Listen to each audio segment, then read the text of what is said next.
Salut à tout le monde, partout où vous nous suivez. Que la grâce et la paix du Seigneur Jésus vous soient accordées. Aujourd'hui, nous allons vous exhorter sur Cantique des Cantiques, chapitre 4, les versets 16.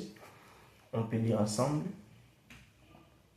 Lève-toi, Aquilon, viens au temps, soufflez sur mon jardin, et que les parfums s'en exhalent, que mon bien-aimé entre dans son jardin, et qu'il mange de ses fruits excellents. Et beaucoup vont se poser des questions. Mais pourquoi, frère Joris, tu nous prêches souvent ce livre? Et je vais vous dire que toute écriture est inspirée de Dieu pour enseigner, pour convaincre, pour édifier, pour corriger. Donc c'est ça. Souvenons-nous des enfants d'Israël lorsqu'ils étaient dans la captivité, dans la servitude, dans l'Égypte. Pour sortir de l'Égypte, ils devaient premièrement de consommer ou bien de manger l'agneau en entièreté. Vous voyez? Donc si on vous donne les cornes de l'agneau, il faut les manger. Même les yeux de l'agneau, il faut les manger. Même la langue, il faut la manger. Parce que Dieu les avait dit, vous mangerez toute partie de l'agneau. Et vous ne rejetterez aucune partie. Vous voyez? Donc, toute partie de l'agneau nous sert à être délivrés. Or, lorsque Jésus était venu, Jean nous a présenté Jésus comme étant l'agneau de Dieu, qui ôte les péchés du monde. Vous voyez? Or, Jésus, c'est la parole. Cela veut dire que la parole de Dieu, c'est très importante dans nos vies. Toute écriture, c'est très important dans nos vies. Vous voyez? Toute écriture est très importante dans nos vies. Toute écriture nous sert à la délivrance. Même si on vous prêche qu'une femme ne peut pas s'habiller comme elle veut, une femme ne peut pas porter des mini-jupes. Et il faut la mettre en pratique. Parce que c'est la parole de Dieu. Vous voyez? Tu ne peux jamais négliger même une seule parole. Vous voyez? Donc c'est très important. Une femme doit se revêtir avec pudeur, avec modestie et décente. Vous voyez? Non. La parole de Dieu, c'est oui et amen. C'est là qu'il a accepté. On ne peut jamais s'opposer à la parole de Dieu. Vous voyez? Donc c'est très important. C'est très important. Donc c'est ça. Mais ici, on voit Salomon appelle les devants. Aquilon et Autan. Parce que Aquilon, Autan, c'est les vents. Vous voyez? Aquilon, c'est le vent qui vient du nord. Et Autan, c'est le vent qui vient du sud. Mais Salomon appelle les devants pour souffler dans son jardin. Et la mission de ces vents, c'était pour que les parfums s'en exhalent. Vous voyez? Dans les jardins de Salomon. Or, les devants que Salomon appelle ici, ce n'est que la parole de Dieu. Vous voyez? Parce que d'après Job chapitre 8, le verset 2, la parole de Dieu, c'est aussi les vents. Mais attention, Salomon appelle des vents. Vous voyez? Salomon n'appelle pas un seul vent. Vous voyez? Parce que dans la parole de Dieu, nous avons des vents. Nous avons l'ancienne alliance et la nouvelle alliance. Nous avons les prophètes Moïse et les prophètes Jésus-Christ. Vous voyez? Donc c'est très important. Salomon, c'est Dieu lui-même. Vous voyez? Qui a besoin que son jardin soit arrosé ou les vents soufflent dans son jardin. Afin que les parfums s'en exhalent. Qu'est-ce que cela veut dire? C'est quoi les jardins? Dans la Bible, d'après Cantique des Cantiques, chapitre 4, le verset 12, les jardins, c'est une personne, c'est une femme. Vous voyez? Donc, dans la pensée de Dieu, Dieu veut que la parole vienne en nous pour souffler. Vous voyez? Afin que le parfum s'en exhale. Vous voyez? Donc, en réalité, la parole entre dans nos vies afin que cette parole soit manifestée à l'extérieur de nous. Donc, c'est très important. Voilà pourquoi nous disons la parole qu'on nous prêche aujourd'hui doit se manifester à l'extérieur. Nous ne devons jamais dire Dieu regarde les cœurs. Vous voyez? C'est le verset que les païens s'appuient. Dieu regarde les cœurs. Parce que même si il boit les vins, l'alcool, même si il fait l'impudicité, si tu les demandes, il va te dire Dieu voit les cœurs. C'est horrible. Même si elle porte des mini-jupes, elle est impolie, même si il fait des masturbations, même si il vit dans les débauches, il va te dire Dieu voit les cœurs. Non, Dieu ne voit pas seulement les cœurs. Dieu veut que ce qui est dans nos cœurs puisse se manifester à l'extérieur. Vous voyez? Ce qui entre en nous, c'est ce qui va sortir. Là, ce n'est pas moi. Là, je vois l'ange Gabriel. Il a prononcé la parole. Et Marie a inventé la parole. Vous voyez? Donc, c'est très important. La parole de Dieu doit se manifester à nous, à l'intérieur et à l'extérieur. C'est ça ce que Salomon a dit. Viens à Aquilon, viens au temps, lève-toi à Aquilon, viens au temps, souffler dans mon jardin et que les parfums s'en exhalent. Or, les parfums, c'est la parole. Vous voyez? D'après Cantique des Cantiques, chapitre 1er, le verset 2, Apocalypse 19, 13, nous explique la parole. Donc, le vent qui est la parole entre dans nos vies et le parfum qui sort, qui s'en exhale, c'est quoi? C'est la parole. Vous voyez?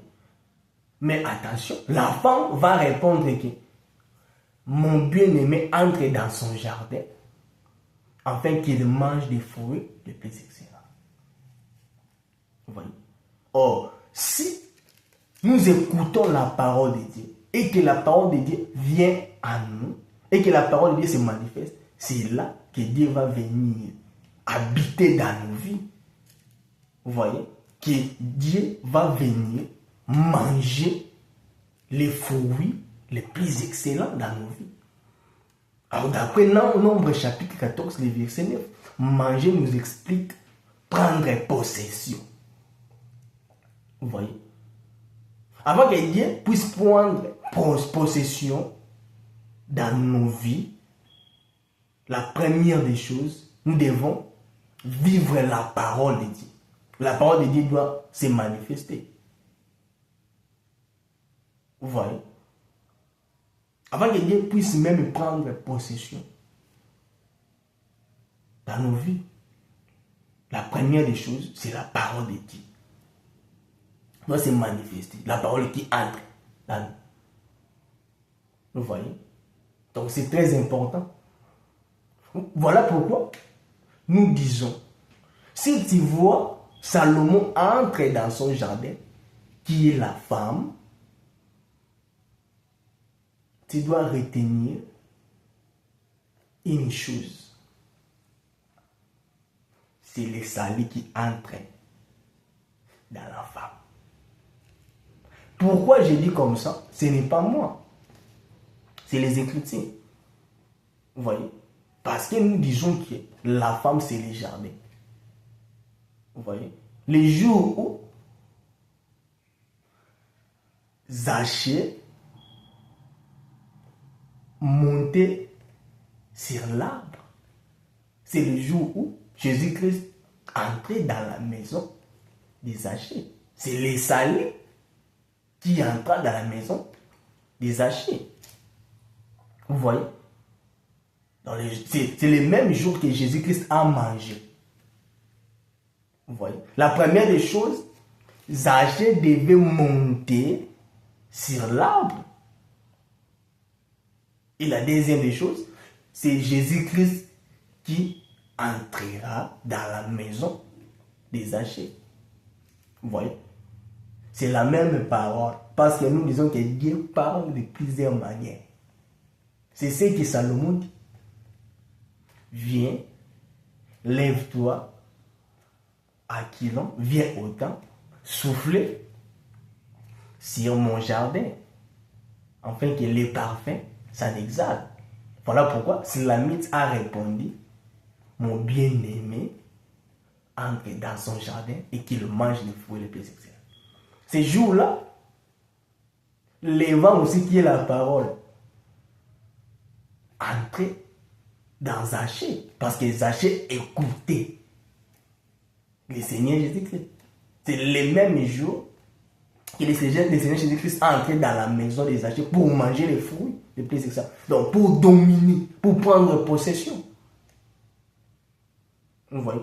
Aujourd'hui, si nous voulons que Dieu vienne prendre possession dans nos vies, la première des choses, nous devons pratiquer la parole de Dieu.